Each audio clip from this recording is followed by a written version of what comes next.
Hi friends, welcome back to our channel. ఇవన్నీ ఈరోజు cut చేసి కుట్టాల్సిన బ్లౌజులు. ఇది ఒక బ్లౌజు, ఇది వచ్చి ఇంకొక బ్లౌజ్ అన్నమాట. ఇవేమో 3 లైనింగ్ బ్లౌజులు, 4 2 వైట్ బ్లౌజులు. ఇవన్నీ కుట్టేసి ఇచ్చేసేయాలి ఈరోజు. మొత్తం కట్ చేసి కుట్టేశారనమాట. ఇది శారీ వచ్చి మన దగ్గరే తీసుకున్నారనమాట. ఈ బ్లౌజ్ ఏమో పింక్ వచ్చింది, శారీ వచ్చి గ్రీన్ కలర్ వచ్చింది అనమాట. అంటే చిలక పచ్చ కలర్ షేడ్ వచ్చిందనమాట. బ్లౌజ్ వచ్చి ఇట్లా 3/4 హ్యాండ్స్ వచ్చినాయి. బ్యాక్ సైడ్ కూడా వర్క్ వచ్చింది, మనకి సన్నగా బుటా లాగా వచ్చిందనమాట.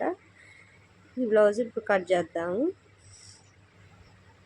వీడియోస్ అనేవి తీసి పెట్టడానికి అసలు టైమే ఉండట్లేదండి. అందులో కరెంటు కూడా సరిగ్గా ఉండట్లేదు. నిన్నల్లా అసలు కరెంటే లేదు. నేను షాప్కి కూడా రాలేదు. నిన్న సాయంత్రం మాత్రం 6ంటికి ఆ టయాన్ని వచ్చాను, కరెంట్ వచ్చిందని. అర్జెంటుగా కుట్టాల్సినవి ఉంటే కుట్టేసి ఇచ్చేసాను అనమాట. అవి వాళ్ళు వేరే ఊరు వెళ్తున్నారు, హైదరాబాదీ అనమాట. అవి వాళ్ళు వెళ్తున్నాము కుట్టండి అంటే కుట్టేసి ఇచ్చాను అనమాట. బ్లౌజులు కూడా ఏం తీసుకోవట్లేదు, ఎందుకంటే అంతకుముందు ఇచ్చినవే చాలా ఉన్నాయండి బ్లౌజులు కుట్టాల్సినవి. అవన్నీ కుట్టేసి ఇద్దాంలే అని ఇప్పుడు కొత్త కస్టమర్స్ తీసుకొచ్చి ఇచ్చినా కూడా ఇప్పుడు కుదరదమ్మా అని ఎవరి తీసుకోవట్లేదు అనమాట. మనకి బ్లౌజ్ అనేది నడుము కొలత బ్లౌజ్ పొడవు అనేది తెలిస్తే చాలండి, బ్లౌజ్ ఈజీగా కట్ చేసుకోవచ్చు. నడుము వచ్చి 29 వచ్చింది, దీనికి చెస్ట్ వచ్చి 29 కదా నడుము వచ్చింది. దానికి 1 ఇంచు కలుపుకుంటే చెస్ట్ లూజ్ అనేది వస్తుంది అనమాట. అంటే 30 ఇంచులు వస్తుంది. ఇప్పుడు కింద హాఫ్ మందం అంటే 1/2 ఇంచు ఒక లైన్ డ్రా చేసేసుకోండి.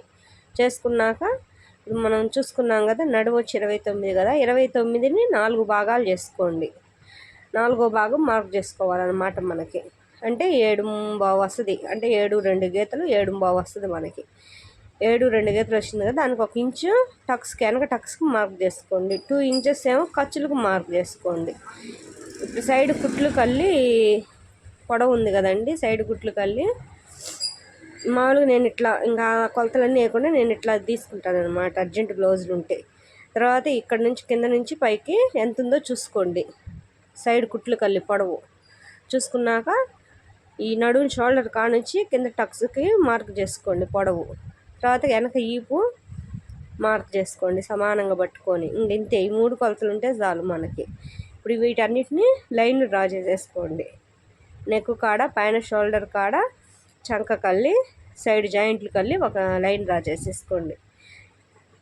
ఇప్పుడు 2 ఇంచెస్ మార్క్ పెట్టుకోండి. ఇది మీడియం సైజ్ బ్లౌజ్ కాబట్టి 2 ఇంచెస్ అయితే సరిపోయిద్ది అన్నారు వాళ్ళు. పైన 2 ఇంచెస్, కింద 2.5 పెట్టుకోండి. షోల్డర్ వచ్చి 5 ఇంచులకు మార్క్ చేసుకోండి.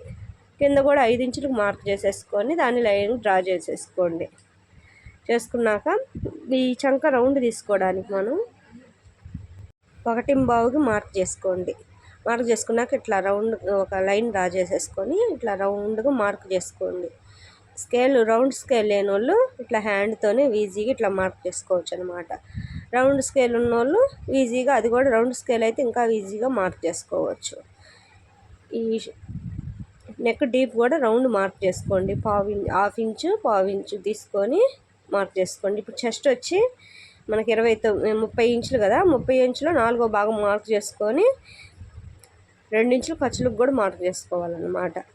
ఇప్పుడు నడుము వచ్చి 7 2 గీతలు కదా మనకు వచ్చింది. చంక రౌండ్ కూడా మనకు అదే వస్తుంది అనమాట. చూసుకోండి. రాకపోతే మనం కొంచెం మార్కింగ్ అనేది అడ్జస్ట్ చేసుకుంటా, ఈ రౌండ్ అనేది అడ్జస్ట్ చేసుకుంటా మార్క్ చేసుకుంటే మనకు వస్తుంది అనమాట. నెక్ రౌండ్ అనేది కొంతమంది ఏమో డీప్ కావాలనుకుంటారు, కొంతమంది మామూలుగా కావాలనుకుంటారు. ఎవరి ఇష్టం వాళ్ళ దాన్ని బట్టి మనం మార్క్ పెట్టుకోవాలన్నమాట. 1/2 ఇంచు కానీ 1/2 ఇంచు కానీ. ఇప్పుడు ఫ్రంట్ పార్ట్ యాజ్ టీజ్గా మార్క్ చేసుకొని ఫ్రంట్ ఉక్సులు పట్టి కలి తీసుకొని నెక్ ఫ్రంట్ రౌండ్ తీసుకోండి. తర్వాత 4 ఉక్సులకి మార్క్ చేసుకోండి. ఇప్పుడు బ్యాక్ పార్ట్ 2 ఇంచెస్కి పైకి మడిచి పెట్టుకోండి. పెట్టుకున్నాక పైన షోల్డర్ నుంచి ఫ్రంట్ పార్ట్ కల్లి ఎంత ఉందో చూసుకోండి. టక్స్కి చూసుకొని సాగదీయమాకండి, మరి సాగదీయకుండా ఎంత ఉందో యాజ్ టీజ్గా అంత మార్క్ పెట్టేసుకొని అక్కడ ఒక గుర్తు పెట్టుకోండి. తర్వాత సైడ్ కుట్లు కల్లి కూడా ఎంత ఉందో చూసుకోండి. షేప్ పట్టి దాకా, షేప్ పట్టి కుట్లకి కొంచెం కిందకి మార్క్ చేసుకోండి. ఈ విధంగా మార్క్ చేసుకోండి. వీటన్నిటిని మార్క్ చేసుకున్నాక ఫ్రంట్ రౌండ్ తీసుకోండి. ఫ్రంట్ పార్ట్ మనం తీసుకున్నాం కదా ఉక్సులు పట్టే కలి రౌండ్ ఎంత ఉందో ఆ విధంగా ఇట్లా రౌండ్గా మార్క్ చేసుకోండి. ఫ్రంట్ పార్ట్ కొంతమందికి రౌండ్గా తీసుకుంటారు, దాన్ని బట్టి మార్క్ చేసుకోండి. ఇప్పుడు చంక రౌండ్ లోతు తీసుకోండి. ఫ్రంట్ పార్ట్ లోతు తీసుకోవాలిగా, లోతు తీసుకోండి. లోతు తీసుకున్నాక ఈ విధంగా మార్క్ చేసుకోండి. షేపుల కోసం 3 ఇంచెస్కి మార్క్ చేసుకున్నాక 1.5కు మార్క్ చేసుకోండి. అటు సైడ్ 1.5, ఇటు సైడ్ 1.5కు మార్క్ చేసుకున్నాక అన్నిటిని కలుపుకుంటూ డ్రా చేసేసుకోండి. సైడ్ కూడా ఆ విధంగా మార్క్ చేసుకోవాలన్నమాట. ఇప్పుడు మార్క్ చేసుకున్నాక దీన్ని కట్ చేసేసుకుందాం. ఈ విధంగా మనం మార్కింగ్ పెట్టుకుంటే మనకు ఫ్రంట్ పార్ట్ అనేది నీట్గా కుదిరిద్ది అన్నమాట. కటింగ్ అనేది చాలా వరకు యాజ్ టీజ్గా అందరూ ఒకేలాగా చెప్తారు, కొంచెం మార్పులు అనేవి ఉంటాయి అన్నమాట.